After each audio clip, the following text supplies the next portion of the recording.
오늘 오후에 주시는 말씀 에베소서 2장 11절서부터 강의 말씀 13절까지 보도록 하겠습니다. 그러므로 생각하라. 너희는 그때에 육체로 이방인이요 손으로 육체에 행한 할례당이라 칭하는 자들에게 무할례당이라 칭함을 받는 자들이라. 그때 너희는 그리스도 밖에 있었고 이스라엘 나라 밖의 사람이라. 약속의 언약들에 대하여 외인이요 세상에서 소망이 없고 하나님도 없는 자이더니 이제는 전에 멀리 있던 너희가 그리스도 예수 안에서 그리스도의 피로 가까워졌느니라. 아멘. 우리는 교회론에 대하여서 들을 때 에베소 교회에 대하여서 특별히 듣게 됩니다. 에베소 교회라는 것은 에베소서에 있는 어떤 건물 교회를 의미하는 것이 아니라 다시 말씀드리다 보면은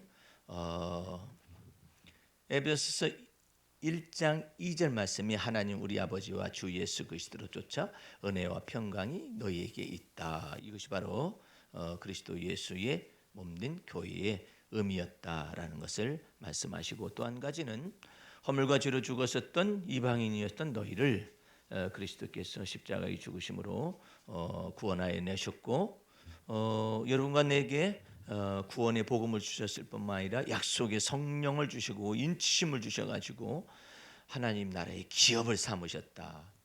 근데 이와 같은 것들은 특별히 우리 마음속에 지혜와 계시의 정신을 하나님께서 우리에게 주셔가지고 마음 눈을 밝혀서 우리가 하나님의 주님의 몸이 된 교회가 되었다는 사실을 보여준다는 것이죠. 그런데 그때 이 말이 오늘 거기 11절 말씀에 나오죠. 그때 생각해봐라 이 말이죠. 그때 이방인이었을 때 육체로 이방인이요. 이것은 심각한 문제였었습니다. 유대인이 볼 때 이방인은 개와 같다라고 표현을 했어요. 그처럼 유대인이 율법 있는 유대인이 생각할 때 율법 없는 이방인이라는 것은 개 취급을 당할 수밖에 없는 그런 입장 속에 있었던 사람이었다 이 말이죠. 또한 손으로 육체에 행한 할례당이라 칭하는 자들에게 무할례당이라 칭함을 받는 자들이었다. 그 할례라는 것은 아브라함 시대 때서부터 주께서 명하신 것인데, 이스마엘 때서부터 할례를 가한 것이 아니라 하나님께서 약속의 자손인 이삭을 낳고 난 다음에, 즉 아브라함이 그 100세가 되던 해에 이삭을 낳게 되었잖아요. 그때에 하나님께서 할례를 행하라겠고, 그때 당시에 그 전에 이스마엘은 먼저 태어났었잖아요. 이스마엘도 같이 할례를 받게 된 것입니다. 그래서 그 할례를 가했을 때는 아브라함에 속하였던 모든 남자에게 할례를 가했습니다. 이 말 뜻은 무슨 뜻이냐면은 이제 혈통의 조상으로부터 이어져 내려오는 모든 죄악의 유전한 것들을 끝을 내겠다라는 그 의미로서 할례를 베푼 것입니다.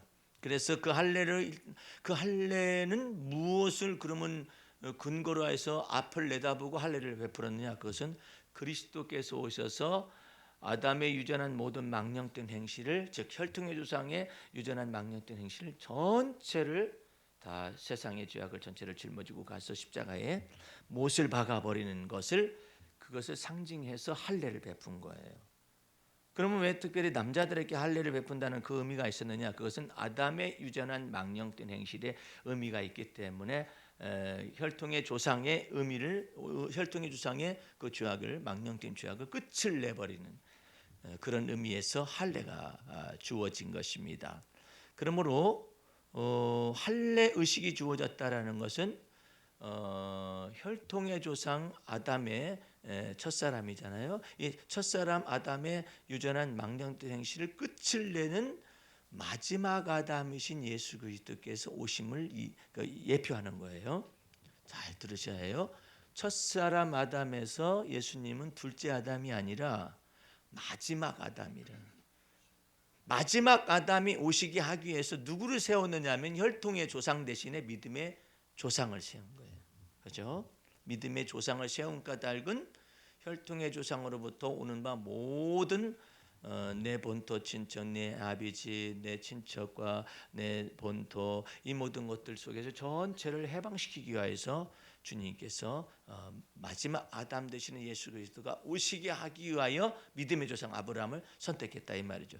그러므로 믿음의 조상 아브라함 속에서 있는 바 그 옛사람이 있을 거 아니에요. 아브라함 속에 있는 바 그 옛사람과 그 행위를 끝을 낸다는 의미에서 할례를 가했다 이 말이에요. 그러니까 하나님께서 이삭이 태어나 가지고 할례를 가하라고 했었을 때에 아브라함은 늦은 나이에 할례를 받았겠죠. 예, 저까지 남자들이 전부 아브라함에 속한 모든 남자들은 전부 다 할례를 가하라 해가지고 그 다음부터 믿음의 조상 아브라함으로부터 율법이 주어져 가지고 이스라엘에 이르기까지 모든 남자들은 나면서 8일 만에 할례를 받았. 나면서부터 8일 만에 할례를 받았을 뿐만 아니라 예수님께서도 할례를 받으셨어요.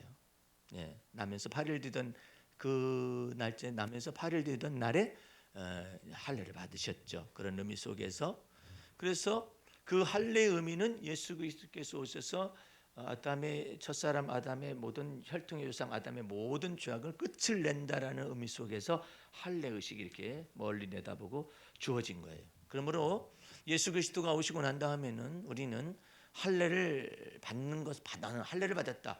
나는 할례를 받지 못해. 그것이 구원의 증표가 될 수가 없어요. 예수 그리스도와 연합하여 그리스도와 함께 죽음 바 되어지고 또 그리스도와 함께 부활로 연합하여 부활한 이 모든 것을 마음속에 믿음으로 구원 곧 죄사함을 받고 죄 없이 함을 받고 의롭다함을 받는 것이지 할례를 받았느냐 안 받았느냐에 따라서 그 여부 때문에 할례에 목숨을 걸거나 그럴 필요는 없어진 것이죠. 그래서 전에 무할례당이었던 너희였지만 이방인이었지만 이제 할례나 무할례나 이것이 소용이 있는 것이 아니라 할례는 마음에 행할지니 이렇게 표현하고 있어요. 로마서에서 사도 바울은 할례는 마음에 행하는 것이다.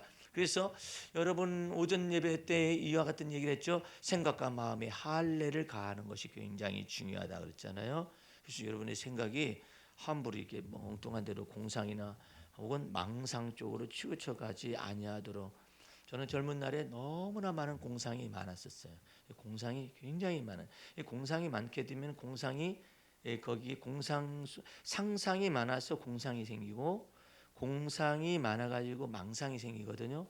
지나쳐가지고. 근데 이 상상이라는 것은 하나님이 하나님의 형상 가운데 주는 것 가운데 아주 귀중한 주님의 도구예요. 만약에 상상력이라는 것이 없으면 꿈이 없어요. 꿈이 없는 거예요. 예. 이 상상이라는 이 영역이 있어요. 이 상상이라는 영역을 통하여 하나님께서 성령으로 말미암아 환상도 주시고 계시도 줄 수가 있는 통로가 상상인데 그 상상이 이 인생 속에서 죄가 들어오다 보니까 공상으로 치우치고 공상에서 망상으로 치우쳐서 편집증이 인간 속에 자리 잡아가지고 장애를 일으키잖아요. 그래서 이 모든 것들에 대해서 우리 주님이 예수 피뿌림을 마음에 받게 하시는 까닭은 뭐냐면 마음속에 할례를 가하거나 생각 속에 할례를 가하는 능력이 오게 하기 위해서 그러는 거예요. 그러므로 사도 바울은 뭐라고 표현했냐면 그와 같은 내용을 모든 생각을 사로잡아서 그리스도에게 복종을 시킨다. 그러니까 오전 예배 때도 그랬죠. 하나님 시련과 고난 속에 들어가면 하나님이 나한테 이제 버리셨는가? 하나님이 이제는 은혜를 끊으시는가? 이제 내 시대는 끝났는가? 여러 가지 두려움과 공포 속에서 생각이 왔다 갔다 그러잖아요. 이 모든 것들을 전체를 사로잡아 가지고 그리스도에게 복종시키는 훈련을 해야 해요. 그래서 지금은 저는 그런 것이 없어요. 이제 뭐 망상이나 공상으로 치우칠 만한 생각들이 없습니까, 목사님은? 그러면 저는 이렇게 대답합니다.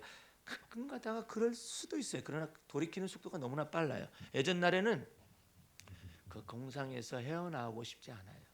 현실이 싫어서. 예. 더 망상 쪽으로 가게 되면은 모든 걸 다 이루었어요. 망상 속에서는. 뭐 옛날 사람들도 그 얼마나 현실이 어려우면은 달나라에다가 토끼가 집을 짓고 거기서 있는 것을 상상을 하고 공상을 하고 막 이랬겠어요. 그래가지고 저기 개수나무 무슨 나무 그다음에 토끼가 막 거기다 방아를 찍고 저 그런 것으로 생각을 하고 막 공상과 상상을 막 동원해가지고 이렇게 하고 있었는데 하필이면 그 미국인이 말이야 달나라에 그냥 발을 디딤으로 말미암아서 그 망상이 다 깨졌는데 누가 그거 벗어나고 싶어요? 그냥 내버려뒀으면 괜찮은데 그냥 사람이 발을 갖다가 달나라에다가 딱 그냥 발을 디딤으로 해서 옥토끼 금토끼는 어디로 가고 그냥 전설이 사라졌잖아요. 근데 인간은 전설 속에 있고 싶어해요. 그게 인간의 본래의 원하는 바예요. 그리고 인간은 자기가 신이 되는 것을 전설과 더불어서 갈망을 해요. 그래서 요즘 신들이 많이 돌아다녀요. 직장의 신, 무슨 신들이 막 돌아다니는 고무신도 돌아다니고 무슨 신도 막 돌아다니고 그렇게 하는 까닭이 뭐냐면 신이 되기를 갈망을 해요. 근데 놀라운 사실은 예수님께서 밝히시는 비밀이 있어요. 그게 뭐냐면 너희가 성령을 받았거나 아니면 하나님의 말씀을 받았다면 너희는 이미 신이다 이렇게 표현을 해요. 네? 주님께서 우리를 신의 경지 속에다가 올려놓기 위해서 하나님의 형상을 주신 거 아니에요.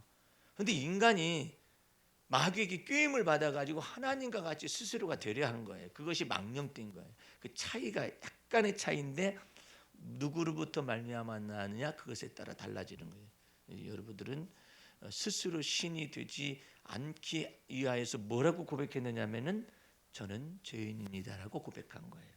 예수님은 이 땅에 또 어떤 사람을 찾아왔느냐면은 스스로 신이 되려 하는 사람을 물리치고 나는 죄인입니다 이렇게 고백하는 자들 속에서 내가 의인을 부르러 온 것이 아니라 죄인을 불러 회개시키러 왔노라 하신 그 주님의 이게 여러분들은 소속된 것입니다.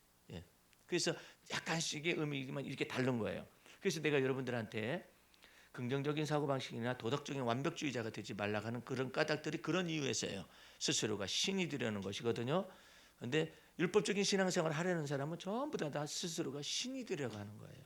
자기가 마음을 다하고 뜻을 다하고 목숨을 다하고 성품을 다해서 도덕적인 계명을 행하여 가지고 스스로 완전해지려고 하는 사람이 있죠. 전부 다 스스로가 신이 되려 하기 때문에 주님께서 망령되다 그러는 거예요. 이게 예수님께서는 이 땅에 오셔가지고 내가 의인을 부르러 온 것이 아니다. 죄인을 불러서 회개시키러 왔노라. 근데 죄인이 직접적으로 누군지를 몰라요. 모르니까는 주님께서는 현실적인 죄인들을 선택하셔서 죄인들을 선택하셔서 저들의 복음을 믿게 하셨고 또한 예수 믿어서 구원 얻게 하고 죄 사함 받게 하신 것이요. 세리들과 창기들이 먼저 의에 돌아오신 주님의 말씀을 믿었다. 믿었음으로 인하여 저들은 죄 사함을 받았고 의롭다함을 받아서 천국에 들어갈 자격이 있지만 스스로 의로워지려고 했던 사람들, 바리새인들과 율법사들은 그냥 지옥의 판결에 관해서 주께서 얘기하시고 있어요. 그들은 도덕적으로 완벽을 추구했는데 왜 스스로 그 지옥의 판결을 피할 수가 없느냐 말이에요. 스스로 신이 되려 했기 때문에. 그래서 여러분들 잘 보면은 뉴 에이지 운동의 아주 극단적인 것이 뭐냐면 스스로가 너는 신이다라고 말을 해요. 자기 자신을 보고 너는 스스로 신이다. 이렇게 얘기합니다. 우리는 스스로 신이다라고 말하는 게 아니라 내게 능력 주시는 자 안에서 내가 모든 것을 할 수 있는 것이죠. 내가 그리스도 안에서 내가 모든 것을 할 수 있다라는 믿음이 오는 것이잖아요. 이게 다른 것이죠. 그러므로 여러분과 나는 그때 당시에 이방인이었을 당시에는 무할례당이라 여겼던 그런 사람들 또 12절 보세요. 그때 또 나오죠. 너희는 그리스도밖에 있었다. 그리스도밖에 있었고 이스라엘 나라의 밖의 사람이라 약속의 언약들에 대하여 외인이요 세상에 소망이었고 하나님도 없는 자이다. 그렇잖아요. 우리가 하나님도 없었었고 막연히 하늘님이 있었었죠. 막연히 하늘님인데 그 하늘님의 존재가 무엇인가를 여러분들이 알아야 해요. 하나님이라는 존재와 하늘님이라는 존재가 좀 틀립니다. 그 하늘님이라는 의미는 공중의 권세 잡은 자 마귀를 의미하고 있는 거예요. 그렇기 때문에 그 하늘님에게 제사를 드리는 모든 것들이 우상의 제물로 변신이 되는 것입니다. 그런데 하늘의 하늘이라도 용납할 수 없는 그 하나님이 인간을 하나님의 형상으로 지었다라는 사실이죠. 예? 다시 하늘의 하늘이라도 용납할 수 없는 그 하나님이 계신 그 하나님 어떤 하나님이셔요? 궁창을 지으신 분이세요. 하늘을 지으신 분이라. 그래서 하늘 위에 일반적으로 말하는 하늘님이 공중의 권세를 잡았다면은 그 하늘님보다도 더 위에서 만유의 주제가 되시는 분은 하늘 위에만 계시지 않아요. 그분은 삼층천이라는 곳 위에 보좌를 정하시고 만유를 다스리시는 거예요. 일반적인 하늘님의 의미하고는 전혀 다르다. 일반적인 하늘님의 의미는 겨우 공중의 권세 잡은 자라면은 하나님께서는 하늘이라도 용납할 수가 없으시는 삼층천, 하늘. 이게 삼층천에 거하신다고 이렇게 성경은 이야기하고 있어요. 그래서 감히 범접지 못할 이 세상의 신이나 공중의 권세 잡은 자들이 범접하지 못할 놀라운 하나님의 사랑과 그다음에 공의와 지혜와 전지전능하신 하나님의 보좌가 삼층천 위에 딱. 그런데 그 삼층천에 사도 바울이 갔다 온 거죠. 예? 삼층천에 갔다 왔는데 사도 바울이 갔다 온 삼층천에 관해서 그냥 사도 바울만 덜렁 갔다 오는 것이 아니라 주님께서 빌립보서 우리 살짝 한번 펴보십니다. 약간 여러분들 밥을 하도 맛있게 먹어가지고 저기 배부르시니까 졸릴 수 있으니까 빌립보서 2장을 펴보세요. 그 예수님께서 우리들을 어느 정도로 높이느냐 2장 10절 보세요. 예수님이 높아진 만큼 우리를 높이는 것입니다. 9절서부터 이러므로 하나님이 그를 지극히 높여 모든 이름 위에 뛰어난 이름을 주사 그 이름이 뭐냐면 하늘 위에 있는 자들 위에 뛰어나게 하시고 땅에 있는 자들 위에 뛰어나게 하시고 땅 아래 있는 자들로 모든 무릎을 예수의 이름에 꿇게 하시고 모든 입으로 예수 그리스도를 주라 시인하여 하나님 아버지께 영광을 돌리게 하셨느니라. 여러분들 이 모든 사람들이 부르는 예수님을 주라는 이름하고 예수를 믿는 자들이 부르는 주라는 이름이 달라요. 여기는 모든 땅 아래 있는 모든 자, 땅 위에 있는 모든 자, 하늘 위에 있는 모든 자들이 다 예수를 만유의 주라고 시인한다고 했잖아요. 이것은 모든 무릎을 다 예수 앞에 꿇게 하신 하나님의 복종케 하심이거든요. 그런데 우리는 이 사람들은 그 주 하나님, 주 예수님을 갖다가 부르면서도 두려움 속에서 그다음에 절망 속에서 이들은 부를 수밖에 없어요. 이것은 강권적으로 정사오 권세를 다 메신 주님이시기 때문에 주님 이렇게 부를 수밖에 없어요. 그러나 우리는 그 주님이 두려움의 존재가 아니라 내가 사는 것이 아니라 그리스도가 이제 내 안에 사셔서 우리로 하여금 하나님을 내 하나님 아버지를 내 하나님 아버지라고 부를 수 있도록 만드시는 그런 분이셔요. 그렇기 때문에 이제 약간 의미가 다르죠. 그래서 여러분과 나를 막 예수 그리스도와 연합하여서 하늘 위에 딱 앉히시는 거죠. 이 놀라우신 은혜가 다시 에베소서로 다시 와 보세요. 한 번 더 보겠습니다. 우리를 어느 정도로 높이시는가? 2장 4절서부터 봅니다. 2장 4절. 긍휼에 풍성하신 하나님이 우리를 사랑하신 그 큰 사랑을 인하여 허물로 죽은 우리를 그리스도와 함께 살리셨어요. 너희가 은혜로 구원을 얻은 것이라 또 함께 일으키셨어요. 또한 그리스도 예수 안에서 함께 하늘 위에 앉히셨어요. 이 하늘이 삼층천에 같은 놀라운 그 하늘 위에 하늘에서 여러분과 나를 옮기시기 위하여서 이처럼 예수께서 십자가에 죽으셨다가 부활하시기까지 놀라운 은총을 나타내셨고 승천하셔서 그 길을 보여주신 것이라 이 말이에요. 그러므로 여러분과 나의 시민권은 하늘에 있는 거예요. 하늘에. 예? 시민권은 하늘에 있고 몸은 여기 있잖아요. 예. 몸은 여기에 있으면 어떻게 뜻이 하늘에서 이루어진 것처럼 땅에서도 이루어지고 또한 하나님의 모든 충만하심이 그리스도 예수 안에서 여러분에게 충만할 수 있음을 믿어야 해요. 이 기도를 많이 사용해야 해요. 다시 하나님의 모든 충만한 것이 내게 충만함을 믿어라. 그걸 믿어요. 항상 얘기해요. 그리고 주님께 찬미를 드릴 때는 어떤 사람은 내 사정만 얘기해. 주님 제가 죽게 생겼으면 이런 얘기를 하잖아요. 제가 너무나도 없어가지고 부족해가지고 뭐 이런 얘기만 하잖아요. 주님께서는 그 기도를 반쪽 기도라고 그래요. 완전한 기도는 뭐냐면 먼저 하나님의 충만한 것이 내게 충만할 수 있음을 믿는 거예요. 그걸 다윗은 다른 말로 어떻게 표현했냐면 여호와가 나의 목자시니 그다음에 자기 자신에게 내가 부족함이 없으리로다. 예? 언제나 그 하나님은 만유의 주제가 되셔서 크신 왕이심을 잊어서는 안 돼요. 왕 앞에 나아갈 때 옛날에도 보면은 왕이여 만세수나 하옵소서 하고 물고 그 다음에 물고 뜯든지 뭐든지 어쨌든 간에 왕이시여 만세수 하시옵소서 이러면서 왕의 본세와 왕의 위엄을 찬미하잖아요.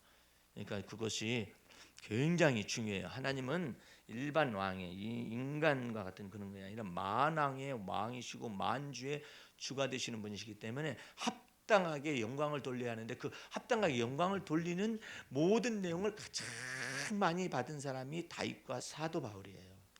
근데 사도 바울은 다윗 속에서 표현할 수가 없었던 놀라운 언어를 가지고 각자 달라요. 다르게 표현하는데 그 언어가 사도 바울 속에는 굉장히 신학적이에요. 그래가지고 봐요. 내가 성경 구절 하나를 제가 외웁니다. 빌립보서 4장 19절 말씀인데 여러분 이제 이 말씀만 하고 매듭을 지을 테니까 마지막으로 빌립보서 4장 19절을 펴보세요. 예. 이 사도 바울의 이것을 배워야 해요. 4장 19절 나의 하나님이 그리스도 예수 안에서 영광 가운데 그 풍성한 대로 너희 모든 쓸 것을 채우시리라. 그럼 결론적으로 하면 나의 하나님이 쓸 것 채우신다는 말 아니에요? 그죠? 근데 그 앞에 붙은 수식어가 엄청난 거야. 그 앞에 붙은 수식어가 나의 하나님이 그리스도 예수 안에서 반드시 그리스도 예수 안에서 우리의 모든 필요를 채우시는 거예요. 그리스도 예수 안에서만 우리의 모든 필요를 채우실 수가 있는 거예요. 예? 왜냐하면 여러분과 나는 이제 내가 사는 것이 아니라 그리스도가 내 안에 사시기 때문에 그리스도 예수 안에서 그 다음에 영광 가운데서 그 풍성한 대로 너희 모든 쓸 것을 채우실 것이다. 이거 여러분이 성숙해지면 성숙해질수록 이것이 더 발달되는 거예요. 그래서 찬미의 제사가 이 사도 바울 같은 사람이 엄청났어요. 이것이요. 예?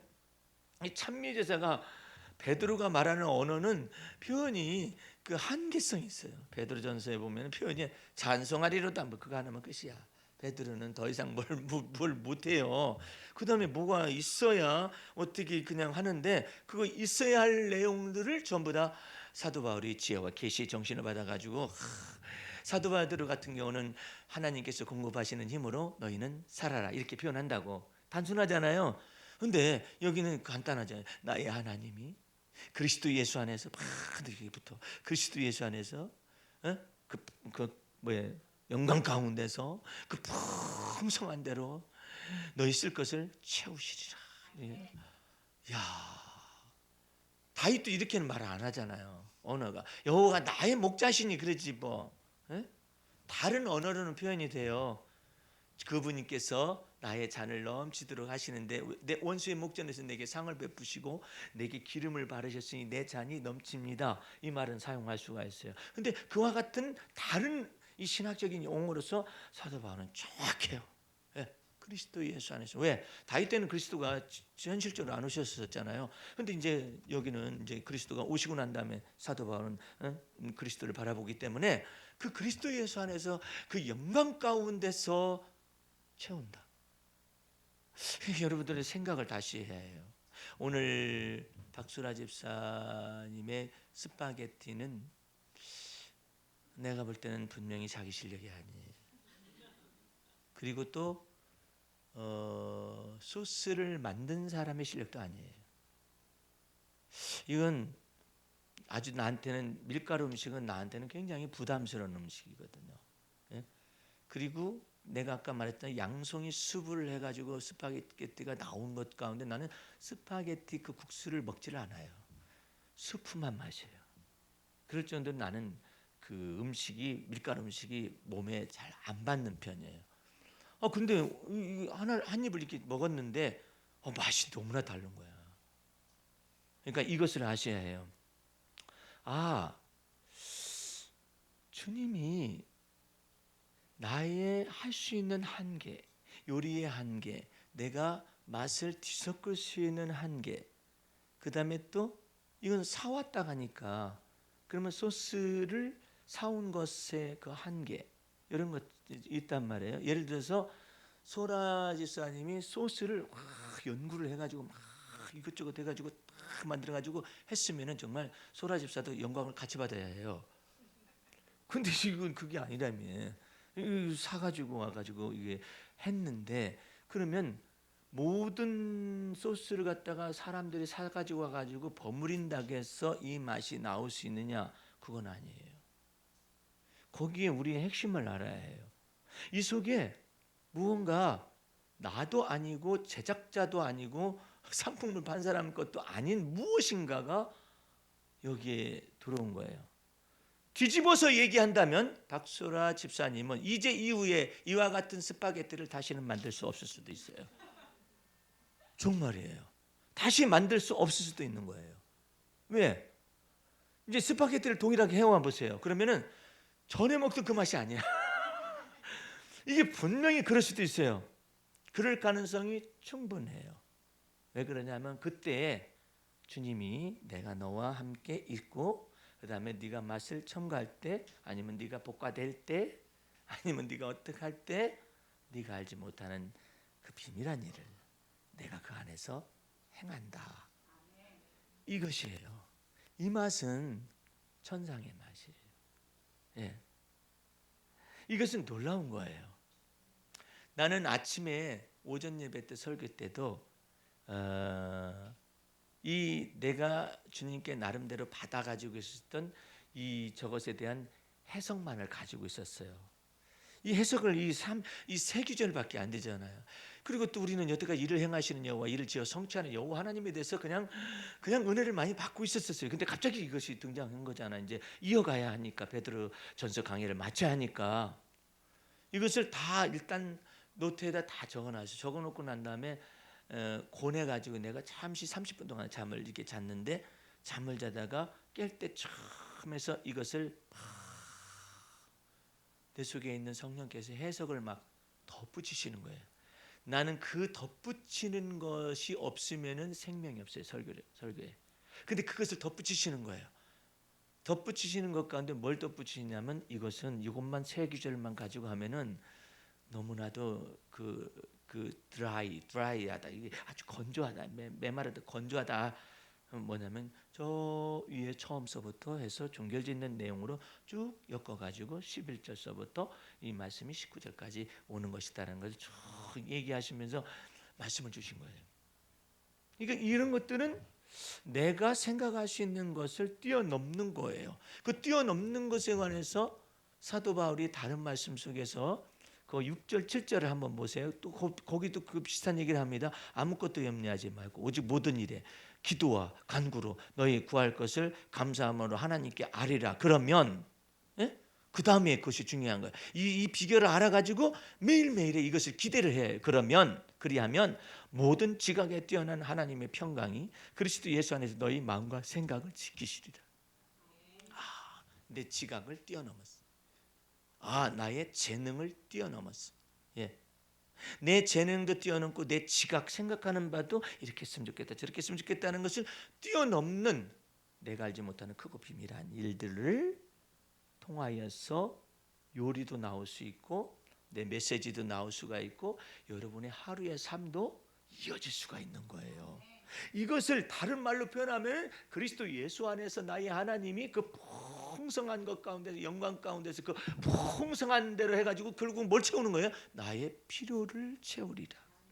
너의 필요를 채우리라. 필요해요. 예. 주님, 제가 뭐가 이렇게 필요한데, 뭐가 필요한데 그러는데 어쩌다 이렇게 돼가지고 이게 다 해서 필요가 채워졌어요. 예. 여기 방패가 아주 어렸을 때 우리가 조그마한 아파트에서 살고 있었을 때 제 소원이 자전거였어요.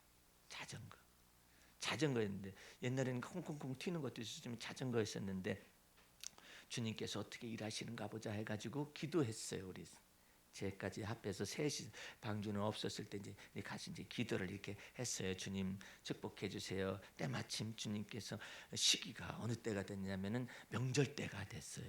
설날이 아마 됐었던 건데 그 기억이 나는 것 같은데 어쨌든 명절 때가 돼가지고 돈이 이렇게 모아졌는데 돈이 모자란 거예요. 모자라는데 어쨌든 간에 이 모자라는 것도 마저 제가 제 돈을 갖다 넣어서 살까요 했더니 주님께서 그때 당시에 넣지 말고 기다리라고 해가지고 기다렸는데 마침 결혼식이 있어가지고 이 사람이 배를 어떻게 데리고 갔는지 아니면 어떻게 됐는지 간에 어쨌든 갔었어요. 갔었더니 아유야 네가 이렇게 걷고 나면서 돈을 막 주는 거야. 돈을 막 아이한테. 그래가지고 그 자전거가 딱 됐어요. 예. 그 자전거가 된 그 자전거는 그냥 자전거가 아니에요. 하나님이 그리스도 예수 안에서 그 영광 가운데서 풍성한 것 가운데서 네 자전거를 주리라 이렇게 되는 거예요. 그러니까 여러분 속에서 주님의 임재하심을 매일매일의 삶 속에 겪잖아요. 그러면 나이가 들어도 두렵지 않아요. 늙어도 결실할 수 있어요. 빛이 청청할 수가 있어요. 예? 그러니까 진에게 마르지 아니할 수가 있어요. 끝까지. 왜? 여러분과 나는 지금 이 땅에 살긴 살지만 하나님의 집에 신기운 나무들이에요. 그래서 진액이 마르지 않는 거예요. 그래서 결실할 수 있는 거예요. 저기 그 용문이라는 데 가면은 수천 년이 되는 수백 년이 넘어가 천 년이 가까운 그런 은행나무가 있어요. 지금 관광단지예요. 그 은행나무가. 근데 그 은행나무는 그렇게 늙어도 결실해요. 참 신기하죠. 예? 그 은행나무가 그렇게 늙어가지고 그냥 막 이런데 저런데 다 부서져서도 결실에 나무 열매가 있어요. 잎이 파래요. 예. 그래가지고 있어요. 그래서 용문에 가게 되면은 그 은행나무가 관광지처럼 이렇게 되어 있다고요. 그 은행나무 때문에 옆에서 먹고 사는 사람들이 많아요. 그 음식점도 있고 뭣도 있고 그래가지고 먹고 사는 사람도 많고 그러는데 늙어도 막 결실하잖아요. 그 결실을 뭘로 해야겠어요? 나의 하나님이 그리스도 예수 안에서 영광 가운데 그 풍성한 가운데서 너희 쓸 것을 채우리라. 여기 임 목사님이나 박일호 권사님이 연세가 많으시잖아요. 이분들이 결실할 수 있는 방법이 뭐가 있을까요? 나가서 돈 벌을까요? 어려워요. 예. 근데 어떻게 결실할 수 있을까요? 나의 하나님이 그리스도 예수 안에서 영광 가운데 풍성한 것 가운데서 아들에게서 주께서 임재하실 것을 필요를 채우실 걸 믿습니다. 아니면 누구에게서 필요를 어떤 집사님에게 필요를 채우실 것을 믿습니다. 어떤 권사님에게 필요를 채우실 것을 믿습니다. 이렇게 기도를 하잖아요. 영광 가운데 풍성한 것 가운데 그리스도 예수 안에서 그 필요를 채우실 것이라고 그 기도를 진액을 다 공급을 하는 거죠. 그럼 우리 주님께서 그 속에서 필요한 것이 무엇인가를 채우시겠다 하잖아요. 늙어도 결실해야죠. 늙었다 해가지고 난 이제 다 늙어 빠져가지고 다 아무것도 소용이 없다. 그럴 필요는 없어요. 늙어도 결실한다는 걸 믿어야 해요. 그렇지 못하면 늙어서 비참해져요. 늙어서 비참해져요. 그리고 늙어서 추해집니다. 여러분을 주님께서 그렇게 원하시지 않아요. 여러분의 정신력이 주님 앞에 살아있고 또 감성도 살아있기를 원해요. 예. 그렇다고 늙으신 분이 그 늙으심에 맞게 옷을 입고 다니고 그런 것은 나쁜 게 아니거든요. 근데 꼬마들 옷을 입고 다닌다는 건 좀 그렇잖아요. 예. 그런 걸 의미하는 게 아니라 이 마음의 이 정서가 다 주 안에서 이 결실할 수 있도록 주님과 마음이 연결되어 있는 거예요. 그러니까 다윗은 죽기 직전까지 결실했어요. 어떻게 해서 결실했냐면 다윗이 이제 몸이 이제 장수가 되지만은 늙었어요. 늙어가지고 몸이 막 차가워지고 막 이런 시절이 있었거든요. 이렇게 차가워졌을 때 다윗이 거의 잠만 자는 그런 순간이었거든요. 그랬는데 모반 사건이 나타났어요. 다윗의 아들들이 얼마나 많아요. 그런데 그 가운데서 하나님이 그냥 밧세바 속에서 난 솔로몬을 갖다가 정하신 거예요. 왕으로. 그러니까 솔로몬은 가장 미약한 사람이에요. 정치 권력이 없는 사람이에요. 예. 그리고 죄인이야. 저희 애미 때문에 온 이스라엘가 난리가 났었어요. 예. 배반 사건도 나고 압살롬도 죽고 막 이와 같은 사건이 나타났기 때문에 솔로몬은 가장 유약했다고. 오직 하나님의 약속만 있었을 뿐이에요. 그 하나님의 약속만 있는 그 순간 속에서 이 지금 모반 사건이 나타나고 또 요압 장군도 모반 사건이 있고 막 이런 사건 속에서 바세바가 이제 솔로몬을 딱 데리고 다윗에게로 갑니다. 다윗은 잠만 자. 그때는 이제 거의 다 이제 죽을 때가 됐기 때문에 뭘 할 수 있는 게 아니에요. 나중에 딱 들이닥쳐가지고 왕이시여 하면서 깨워가지고 왜 불렀느냐? 이랬으니까 이전날에 왕께서 솔로몬 내 아들 솔로몬을 하나님께서 왕으로 세우신다 했던 말씀을 기억하시면 기억하지. 무슨 일이 났느냐? 모반 사건이 나타나니까는 다시 빨리 일어나가지고 마지막 이 두뇌를 전체를 하나님의 약속을 딱 간직한 채로 정확하게 판결을 딱 내립니다. 솔로몬을 왕 위에 세운다고 다.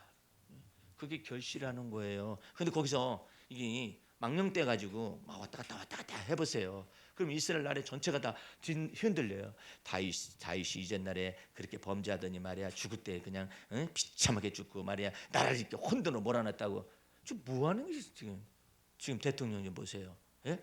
망령뛰잖아 이게. 정신세계가 늙어도 결실해야 하는데, 그러니까 하나님께서 다윗 속에서 말하셨던 그 언어의 약속을 지키는 거예요. 나의 평생의 주의 선하심, 나의 평생의 주의 인자하심이 청년 나를 따라 미쳐가지고 내가 여호와의 집에 영원히 거한다 했잖아요. 마지막까지 망령뛰지 않잖아요. 망령뛰지 않아요. 이 야곱도요. 나이 들어서 늙었었어요. 나이 들어서 늙었는데 이제 마지막 죽기 전에 내가 기도해야겠다 해가지고 요셉아, 네 아들들을 데려와라. 그래서 다른 여러 이제 저기는 이제 아들들은 축복기도를 다 했어요. 축복기도 하고 난 다음에 11개밖에 안 됐거든요. 그러니까 11번째하고 12번째가 돼야 하는데 지금 안 됐어요. 안 되니까는 이 야곱이가 요셉의 아들들에게는 두 몫을 했어요. 에브라임과 므낫세 이 두 몫을 해가지고 다 하는 거예요. 근데 에브라임이 이게 차자고 므낫세가 장자거든요. 근데 이걸 딱 이렇게 해가지고 축복 기도를 합니다. 그러니까 요셉이가 있다. 아버지, 지금 장자와 차자가 바뀌었어요. 그러니까 이 야곱이가 하는 말이 감동적이에요. 나도 안다. 내 아들아, 나도 안다. 하나님께서 이처럼 에브라임을 더 므낫세 위에 크게 하시고자 원한다. 이렇게 해가지고 그냥 영적으로 이렇게 기도를 해가지고 늙어도 결실하는 장면이 마지막 장면이에요. 오늘 여러분들 그 연금 준비하는 것도 중요하고 건강 준비하는 것도 중요하고 그렇지만은 이 계시와 이 지혜와 계시의 정신을 우리에게 주셔가지고 늙어도 결실하는 데까지 주님께서 여러분의 마음속에 성령을 부어주신 까닭은 그 성령께서 계속 여러분에게 지혜를 주시고 분별력을 주시고 판단력을 주시고 그렇게 하시기 위해서 여러분 속에서 거하시는 거예요. 이 주님을 믿어야 해요. 그래서 성령의 기름 부으심이 뱃속에서 또 흘러나가지고 여러분의 두뇌 속에서 절제 역사해가지고 좋은 지각을 열어주실 것을 마음속에 믿어야 해요. 이 좋은 지각을 주시는 거야.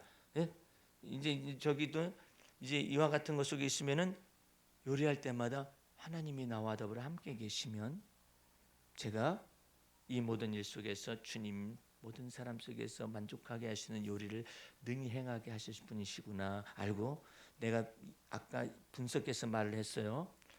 남이 제조한 거예요. 그다음에 또 내가 할 수 있는 것은 아무것도. 그렇다고 뭐 국수를 만들어 왔어요? 그건 아니잖아. 옛날 같으면 비벼야 되고 막 그렇지만 국수도 아니고 뭣도 아니고 전부 다 사온 것일 거 아니에요. 그 사온 것이지만은 주님은 사온 것 속에서도 일을 행하시네.